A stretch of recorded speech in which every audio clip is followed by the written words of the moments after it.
ಮಂದಿರದ ಶಿಖರದ ಮೇಲೆ ಧರ್ಮ ಧ್ವಜ ರಾರಾಜಿಸಿದೆ. ಮಂದಿರದ 191 ಅಡಿ ಎತ್ತರದಲ್ಲಿ ಧರ್ಮ ಧ್ವಜ ಪ್ರತಿಷ್ಠಾಪನೆ ಸಂಪನ್ನಗೊಂಡಿದೆ. ಪ್ರಧಾನಿ ನರೇಂದ್ರ ಮೋದಿ ಅವರಿಂದ ಧರ್ಮ ಧ್ವಜ ಪ್ರತಿಷ್ಠಾಪನೆಯಾಯಿತು.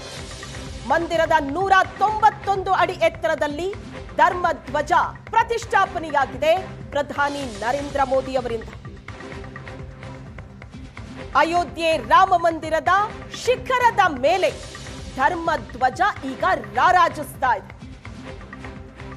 ಇಡೀ ದೇಶವೇ ಎದುರು ನೋಡ್ತಾ ಇದ್ದಂತಹ ಸಂಭ್ರಮದ ಕ್ಷಣ ಪ್ರಧಾನಿ ನರೇಂದ್ರ ಮೋದಿಯಿಂದ ಸಂಪನ್ನಗೊಂಡಿದೆ.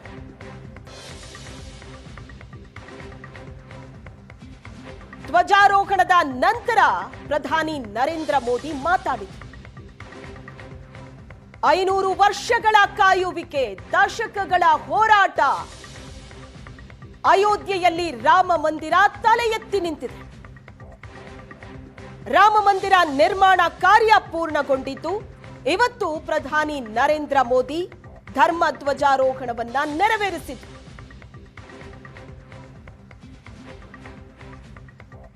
ಸಾಕಷ್ಟು ವಿಶೇಷತೆಗಳನ್ನ ಒಳಗೊಂಡ ಈ ಧ್ವಜ 191 ಅಡಿ ಎತ್ತರದ ರಾಮ ಮಂದಿರದ ಮೇಲ್ಭಾಗದಲ್ಲಿ ರಾರಾಜಿಸ್ತಾ ಇರುವಂತಹ ಧ್ವಜವನ್ನ ನೋಡ್ತಾ ಇದ್ದೀರಿ. 11 ಅಡಿ ಅಗಲ, 22 ಅಡಿ ಉದ್ದದ ತ್ರಿಕೋನಾಕಾರದ ಕೇಸರಿ ಧ್ವಜ.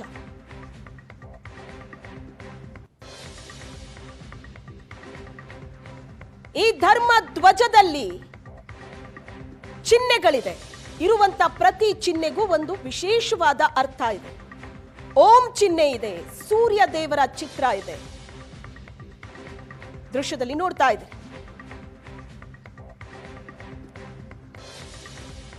ಕೇಸರಿ ಬಣ್ಣದ ಧ್ವಜ, ಸೂರ್ಯ ದೇವರು ಮತ್ತು ಓಂ ಚಿಹ್ನೆಯನ್ನ ಒಳಗೊಂಡಿರುವಂತಹ ಈ ಧ್ವಜ ಅಯೋಧ್ಯೆ ರಾಮ ಮಂದಿರದ ಮೇಲೆ ರಾರಾಜಿಸ್ತಾ ಇರುವಂತಹ ದೃಶ್ಯ ಇದು.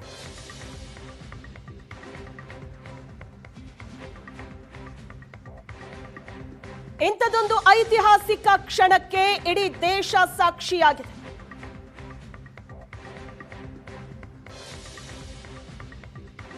ದಶಕಗಳ ಕಾಲ ರಾಮ ಮಂದಿರ ನಿರ್ಮಾಣಕ್ಕಾಗಿ ಹೋರಾಟವೇ ನಡೆಯಿತು.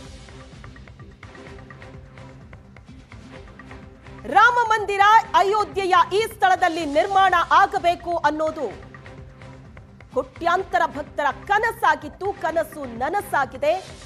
ಇವತ್ತು ಧರ್ಮ ಧ್ವಜ ಪ್ರತಿಷ್ಠಾಪನೆಯಾಯಿತು ಪ್ರಧಾನಿ ನರೇಂದ್ರ ಮೋದಿ ಅವರಿಂದ.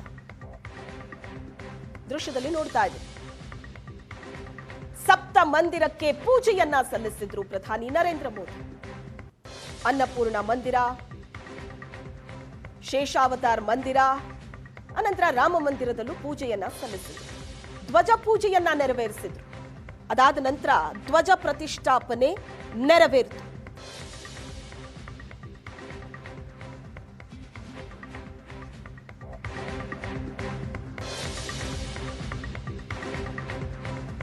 ಧರ್ಮ ಧ್ವಜ ಶತಮಾನಗಳ ಸಂಕಲ್ಪದ ಸಾಕಾರದ ಸ್ವರೂಪ ಇದು.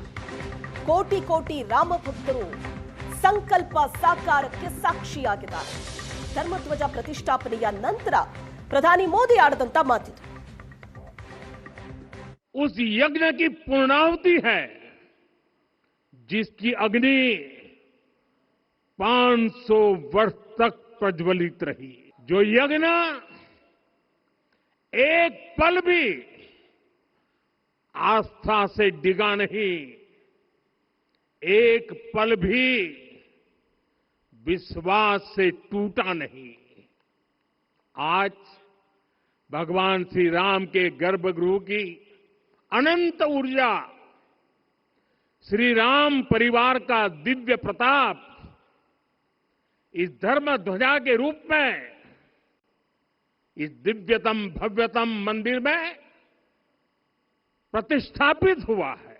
उस यज्ञ की पूर्णाहुति है जिसकी अग्नि 500 वर्ष तक प्रज्वलित रही. जो यज्ञ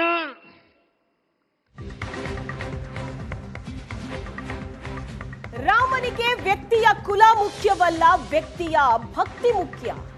11 ವರ್ಷಗಳಲ್ಲಿ ಎಲ್ಲರನ್ನೂ ಅಭಿವೃದ್ಧಿಯ ಜೊತೆಗೆ ಕೊಂಡೊಯ್ಯಲಾಗ್ತಾ ಇದೆ. ಸ್ವತಂತ್ರ ಭಾರತದ 100 ವರ್ಷಕ್ಕೆ ಅಭಿವೃದ್ಧಿಯ ಭಾರತ ಸಾಕಾರವಾಗಲಿದೆ.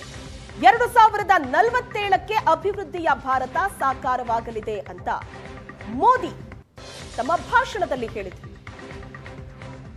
पर रचित सूर्य वंश की ख्याति, वर्णित होम शब्द और अंकित कोविदार वृक्ष राम राज्य की कीर्ति को प्रतिरूपित करता है. ये ध्वज संकल्प है, ये ध्वज सफलता है, ये ध्वज संघर्ष से सृजन की गाथा है, ये ध्वज सदियों से चले आ रहे स्वप्नों का साकार स्वरूप है. ये ध्वज संतों की साधना और समाज की सहभागिता की सार्थक परिणति है. साथियों, आने वाली सदियों और सहस्त्र शताब्दियों तक ये धर्म ध्वज प्रभु राम के आदर्शों और सिद्धांतों का उद्घोष करेगा.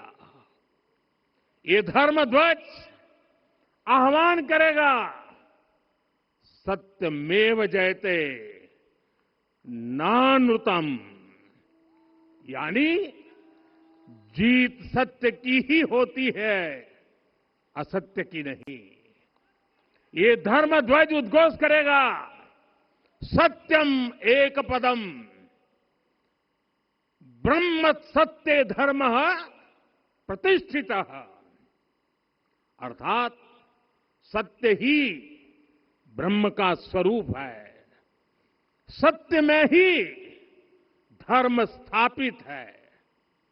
ये धर्म ध्वज प्रेरणा बनेगा, प्राण जाए पर वचन न जाही.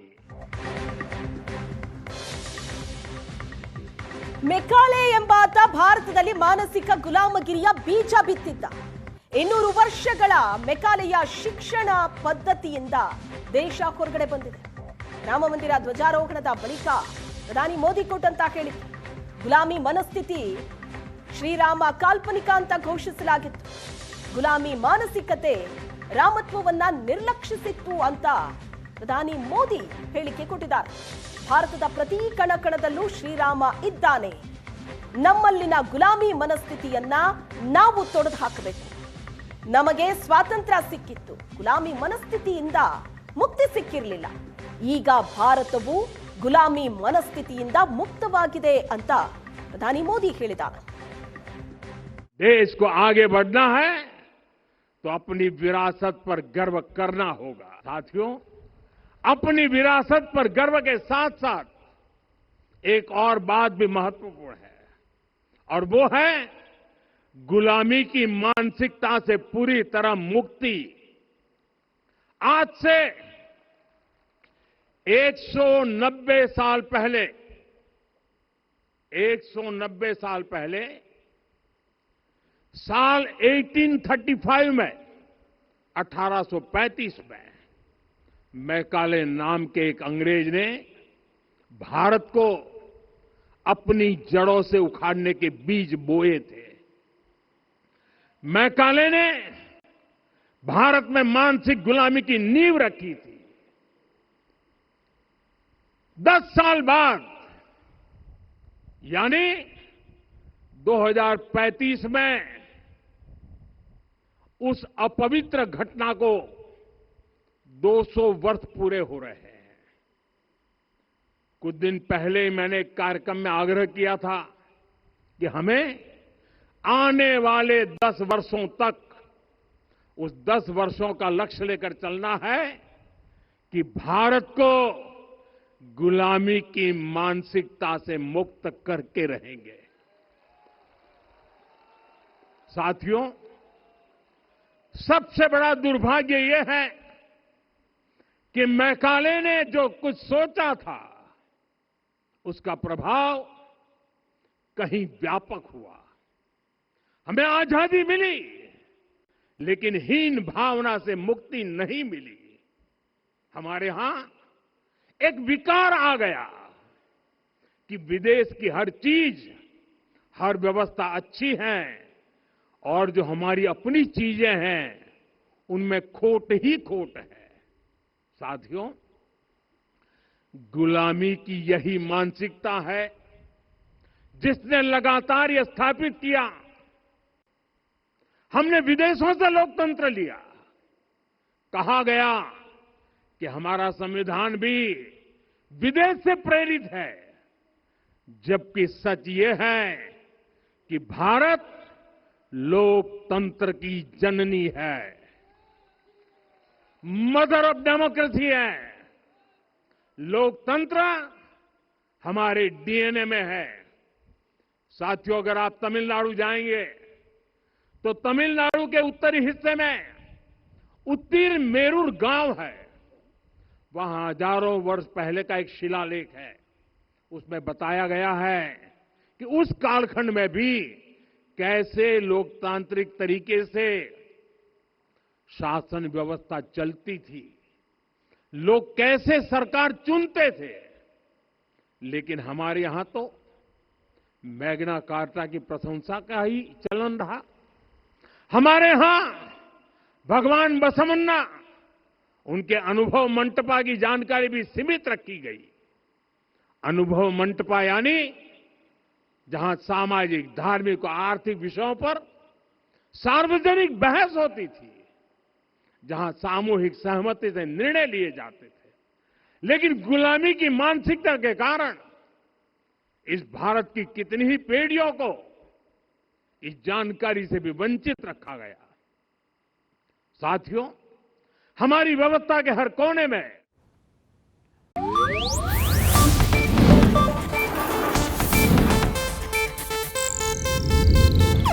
ಇದು ಏಷ್ಯಾನೆಟ್ ನ್ಯೂಸ್ ನೆಟ್ವರ್ಕ್ ಪ್ರಸ್ತುತಿ.